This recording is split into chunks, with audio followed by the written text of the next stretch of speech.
Amen. Well, angels. That's what we need. Angels. And why do we need angels? Well, it's because of this. Someday, and somewhere along our life's journey, we will find ourselves, as those disciples did, in a place which feels empty. Empty and hard.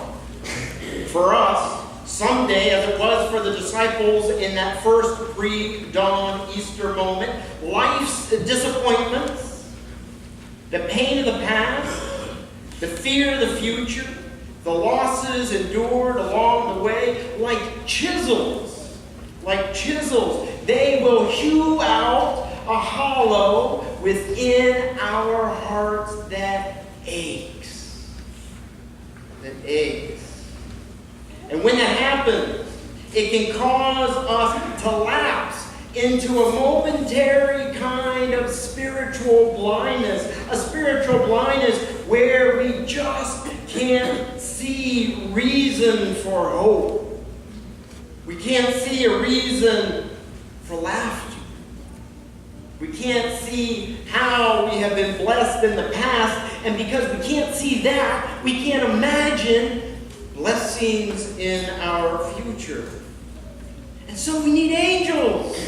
We need angels to help us see, to help us remember, to help us imagine. Now, how many of you, and I'd like you to be honest, it is Easter after all, how many of you, when I was pouring that water into that empty bucket and claimed, of course, that it was empty, how many of you leaned over to someone sitting next to you and said, "Psst, I don't think that bucket is as empty as it looks"? Anybody? At least one, there's some. Maybe you turned toward your neighbor there in your pew and you said, "You know, when you held it up, I caught a glimpse of something. Something in that bucket. I don't know what it was. But it was not sheer emptiness." Well, if you said something like that, or even if you just thought it, then you are angel material. Because that's what angels do.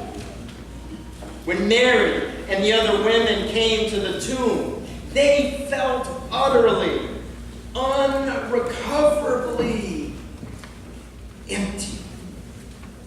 And then when they saw the emptiness of the tomb, it just magnified the emptiness within their souls. And in that double emptiness, the emptiness of soul and tomb, it was an angel that stood next to them and whispered, as some of you did, "Psst, I don't think that empty is as empty as it looks." The angel said, "Mary, look again." And she did. And this time she saw something there new. Something that she had not seen the first time. What she saw was the linens that had wrapped Jesus' body. Alas, just as the angel said, the tomb was not as empty as she had first thought. True. It did not contain what she expected, nor what she hoped for. But unmet expectations and hopes, that is a vastly different thing than the nothingness of emptiness. Looking a second time, what Mary saw was a new possibility. Something possible. Maybe, she said, just maybe, something nefarious did not happen to Jesus' body. Instead, maybe something miraculous happened. Perhaps it was not stolen. Maybe he was alive. And that hope, that possibility, it changed everything. then, and it changes everything now. In times of hardship, what we need are people, angel-like people, to stand with us as the angels stood with the women disciples. Someone to stand with us and to wait with us in those difficult, uncomfortable times of emptiness, or times that look and feel empty.